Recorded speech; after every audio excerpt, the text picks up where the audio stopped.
Menyusul hasil rekapitulasi suara Pilpres 2024, desakan untuk mengaudit Sirekap yang dikelola KPU terus datang dari Timnas Anies Mohaimin dan TPN Ganjar Mahfud. Ya, namun KPU menjelaskan audit sudah dilakukan oleh lembaga yang berwenang meski ia enggan menjelaskan pihak berwenang mana yang telah mengaudit Sirekap.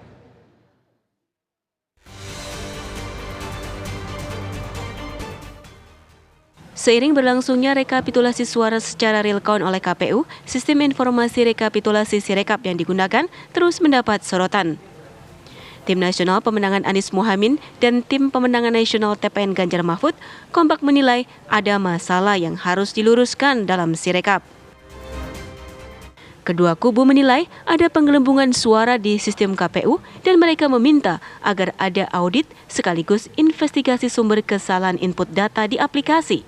Kita ingin KPU membuka diri untuk sistem penghitungannya seperti apa. Jangan sampai kemudian misalnya angka-angka yang tidak masuk akal itu terinput. Ada yang dapat 561.000 di satu TPS. Padahal nggak mungkin kan 561.000 dan lain sebagainya. Belum lagi praktik-praktik yang juga dilaporkan. Pak ini ada komunikasi untuk mengenai gugatan dan temuan itu, apakah ada komunikasi dengan paslon 1 atau timnya untuk membentuk sama-sama? Oh ya, itu diserahkan pada masing-masing pimpinan partai politik. Kecurangan apa yang sudah ditemukan Pak? Ya banyak ya. Kita melihat misalnya the power of invisible hand. Ya, bagaimana kekuasaan benar-benar dikapitalisasi ya untuk memenangkan satu pasangan calon. Sementara itu, Badan Pengawas Pemilu Republik Indonesia meminta agar KPU melakukan perbaikan Sirekap. Berhenti, perbaiki dulu, kalau sudah selesai baru gunakan. Rekap jalan terus dengan konsep manual yang PDF itu. Di Bandung cukup banyak kejanggalan terkait dengan Sirekap. Ada 100 di C Plano misalkan ada 100 tapi tiba-tiba jadi 800, ada banyak sekali laporan-laporan dan viral di media sosial. Ya itu yang kita mintakan KPU untuk melakukan perbaikan. Menanggapi desakan itu, Koordinator Divisi Data dan Informasi KPU RI, Betty Epsilon menjelaskan KPU terus melakukan evaluasi terhadap proses di aplikasi Sirekap.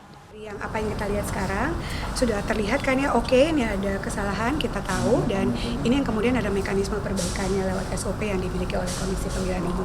Segala bentuk evaluasi nanti akan kita lihat dari sisi teknologinya, dari sisi infrastruktur, dari sisi pengguna manusianya. Yang pasti ikhtiar KPU adalah menyampaikan bahwa ini harus dilaksanakan setransparan mungkin. Ingat loh ya, image C planonya ada. Jadi silahkan dilihat, disaksikan secara bersama-sama apakah image C planonya sama dengan apa yang Anda saksikan di TPS. Desakan audit yang datang dari Timnas Amin dan TPN Ganjar Mahfud meminta agar permintaan maaf KPU soal kekisruhan Sirekap ditunjukkan dengan aksi nyata. Salah satunya dengan membuka sistem IT KPU soal penghitungan suara masing-masing paslon Capres dan Cawapres.